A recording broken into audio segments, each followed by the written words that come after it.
BJP जब जब जुल्म करेगा सत्ता के गलियारों से, चप्पा चप्पा गूंज उठेगा जय भीम के नारों से।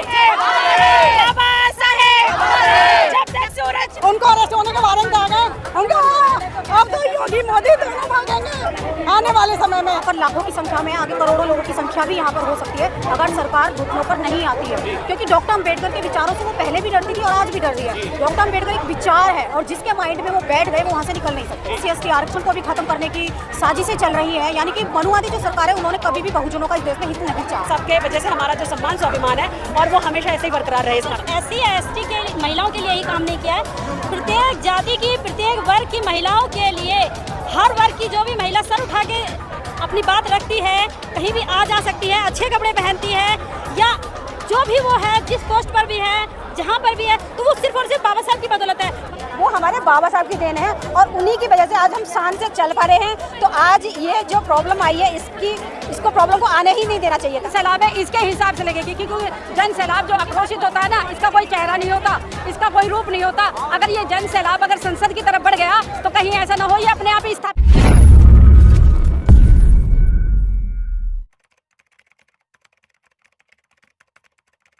अब जब उन्हें भागना पड़ेगा तो बांग्लादेश भागेंगे, इसीलिए वहाँ की कैसे भागेंगे वहाँ? अब तो उनकी सहपाठी भी नहीं है वहाँ पर। हाँ, उनको अरेस्ट होने के वारंट आ गए, उनको अब तो योगी मोदी दोनों भागेंगे आने वाले समय में। जी पूनम जी, आप क्या कहना चाहेंगे? अगर बाबा साहब की प्रतिमा वही नहीं लगती है तो क्या आंदोलन रहेगा? देखिए बहुत बड़ा एक जन सैलाब आप यहाँ पर देख सकते हैं और आगे भी आंदोलन होंगे कंटिन्यू। अगर मनुवादी सरकार बाबा साहब की स्टैचू संसद भवन में नहीं लगाती है तो अभी तो यहाँ पर लाखों की संख्या में, आगे करोड़ों लोगों की संख्या भी यहाँ पर हो सकती है अगर सरकार घुटनों पर नहीं आती है, क्योंकि डॉक्टर अम्बेडकर के विचारों से वो पहले भी डरती थी और आज भी डर रही है। डॉक्टर अम्बेडकर एक विचार है और जिसके माइंड में वो बैठ गए वो वहाँ से निकल नहीं सकते। तो इसीलिए डॉक्टर अम्बेडकर का जो कारवा बढ़ रहा है उससे मनुवादी सरकार घबरा रही है, क्योंकि ये पढ़ेंगे लिखेंगे तो फिर शिक्षित हो जाएंगे और जब शिक्षित हो जाएंगे तो हमसे सवाल करेंगे हमारे लिए शिक्षा कहाँ है, हमारे लिए रोजगार कहाँ है, हमारे स्वास्थ्य संबंधी सेवाएं कहाँ है, इन सारी चीज़ों पर। और वो नहीं चाहती कि बहुजन समाज का कोई भी बच्चा शिक्षित हो जाए, वो हमारी आंखों में आंख डालकर सवाल करे, वो नहीं चाहती। और इसीलिए आपने देखा कि SC/ST आरक्षण को भी खत्म करने की साजिशें चल रही हैं, यानी कि मनुवादी जो सरकार है उन्होंने कभी भी बहुजनों का इस देश में हित नहीं चाहा। बिल्कुल, मनुवादी सरकारों ने कभी भी बहुजनों का हित नहीं चाहा। क्या ये बात सही है कि जो बहुजन सरकार मनुवादी सरकारें जो हैं वो बहुजन समाज को चाहती नहीं है, पर वोट लेने तो सबसे पहले बहुजन समाज के पैर छूने आ जाती है? वोट चाहिए उनको, लेकिन बहुजन समाज के लिए कार्य नहीं चाहिए। जब आप बहुजन समाज के लिए कार्य करोगे तो क्यों नहीं चाहेंगे हम? हमें क्या कोई सरकार बुरी लगती है कि? जब एक बात बताइए, जब सरकार हमारे खिलाफ काम करेगी तो हम सरकार को चाहेंगे? बिल्कुल नहीं चाहेंगे हम लोग। भाई जिस तरीके से यहाँ पे आज डिमांड हो रही है कि बाबा साहब की प्रतिमा को लगाना चाहिए, स्थापित करना चाहिए, ये आंदोलन पहले भी हुआ और अब भी हो रहा है और इससे आगे भी होगा, क्योंकि ये मांग जो बहुजन समाज की है कि बाबा साहब की प्रतिमा को संसद में वापस लगाया जाए, तो इसको सरकार क्यों नहीं मान रही? उसमें हर्ज क्या है मानने में? तो मानना चाहिए और सबकी सहमति से, मतलब जितने भी महापुरुष वहाँ थे, जिन सभी महापुरुषों को हटाया गया, लेकिन परम पूज्य बाबा साहब के लिए प्रतिमा को इसलिए स्थापित करने के लिए बहुजन समाज मांग कर रहा है, क्योंकि हर 14 अप्रैल को एक भीड़ उमड़ती थी और संसद जाती थी। संसद में बाबा साहब को अपना भगवान मानते हैं लोग यहाँ, क्योंकि आप देख सकते हैं चाहे महिला हो चाहे पुरुष हो, उनके चरणों में पुष्प अर्पित कर अपने दिन की शुरुआत करती थी 14 अप्रैल की। लेकिन आज आप बताइए, वहाँ एक हमारा जान का एक जरिया था, आज आपने उसको भी खत्म कर दिया। तो ये दुख का विषय है हम सभी के लिए और मैं तो सरकार से बस यही दरख्वास्त करूंगी कि आप सभी बस जैसे भी हो सके बाबा साहब की प्रतिमा को वापस संसद में स्थापित किया जाए, जहां जाकर हम फिर अपने स्वाभिमान को महसूस कर सके कि परम पूज्य बाबा साहब के वजह से हमारा जो सम्मान स्वाभिमान है और वो हमेशा ऐसे ही बरकरार रहे इस भारत देश में। बिल्कुल बरकरार रहे। महिलाओं को सबसे ज़्यादा बाबा साहब ने कानून में अधिकार दिए, तो क्या कहना चाहेंगे? उन अधिकारों को आप यूज़ करके बाबा साहब की पुनः मूर्ति चाहेंगे वहीं पर या नहीं? हम सारी महिलाएं यही चाहते हैं कि हमारे बाबा साहब की मूर्ति दोबारा वहीं लगनी चाहिए, क्योंकि बाबा साहब ने जितना महिलाओं के लिए करा उतना हर समाज की महिलाओं के लिए करा। लेकिन ज़्यादातर ऐसे आंदोलन होते हैं SC/ST की महिलाएं आगे आती हैं।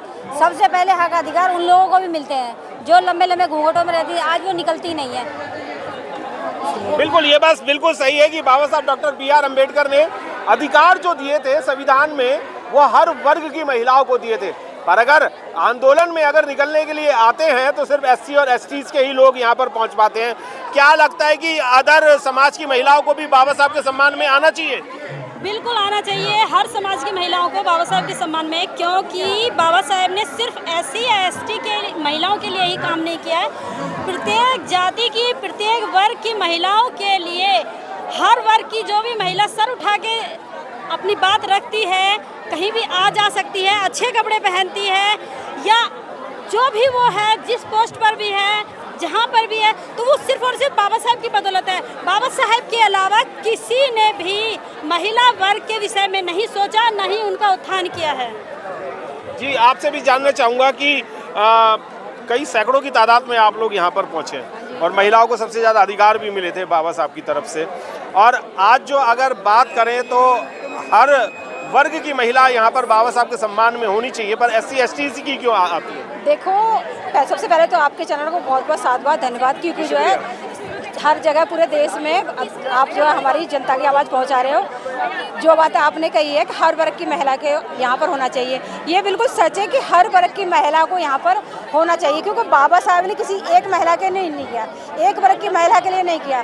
जितनी भी भारत में महिलाएं हैं उन सब के लिए सारे हक अधिकार, जो आज हम स्वाभिमान की ज़िंदगी जी रहे हैं, जो हमारे पास जितने हक अधिकार हैं, ऑफिस से लेके, घर से लेके, जितने भी हमारे पास ज़मीन जायदाद, पैसा रुपया, जो भी कुछ है हमारे पास आज है, वो हमारे बाबा साहब की देन है, और उन्हीं की वजह से आज हम शान से चल पा रहे हैं। तो आज ये जो प्रॉब्लम आई है, इसको प्रॉब्लम को आने ही नहीं देना चाहिए था। अगर बाबा साहब ने सब कुछ आपको दिया और आज उनकी मूर्ति हटा दी गई है, नहीं लगी, तो आपकी तरफ से, महिला संघ की तरफ से, यानी सारी महिलाओं की तरफ से क्या स्टैंड रहेगा? हमें जहाँ तक जाना होगा हम जाएंगे, जो लड़ाई लड़नी होगी हम लड़ेंगे, उसमें हम पीछे नहीं रहेंगे, हमें जो भी करना पड़े हम करेंगे। सारी महिलाएं, ये हमारी सब महिलाओं का ये प्रण है, ये हम करके निकले। तो ले चुकी हैं महिलाएं। शशि बाला जी, आप एडवोकेट भी हैं, क्या कानून के हिसाब से मूर्ति वहीं दोबारा आ सकती है, या बल पर वो या बल से ही आएगी? देखो, अगर मनसा रखने वाला सही मनसा रखता है तो मूर्ति तो वहीं लग जाएगी, कोई दिक्कत नहीं है। पहले भी लगी थी, फिर लगेगी, कानून के हिसाब से भी लगेगी, और अगर कानून के हिसाब से नहीं लगेगी तो ये जो जन सैलाब है इसके हिसाब से लगेगी, क्योंकि जन सैलाब जो आक्रोशित होता है ना, इसका कोई चेहरा नहीं होता, इसका कोई रूप नहीं होता। अगर ये जन सैलाब अगर संसद की तरफ बढ़ गया तो कहीं ऐसा ना हो ये अपने आप ही स्थापित कर दे मूर्ति को। जी, तो अगर मूर्ति नहीं लगी तो क्या करोगे आप? बल का प्रयोग करेंगे? बिल्कुल, बल का भी प्रयोग होगा। पर आपको गवर्नमेंट जो है वो पुलिस प्रशासन की तरफ से आपको खदेड़ दिया जाएगा या जेल में डाल दिया जाएगा? तो जेल जाने से डर कौन रहा है? हम तो नहीं डरते जेल जाने से, क्योंकि अगर हमें अपने हक अधिकारों के लिए जेल भी जाना पड़ेगा तो जेल जाएंगे। जी, बहुत बहुत धन्यवाद। कुछ और महिलाओं से भी बात करते हैं। लगाओ, नारे लगाओ ना, आ जाओ सारे एक साथ, पहले खड़े हो जाओ।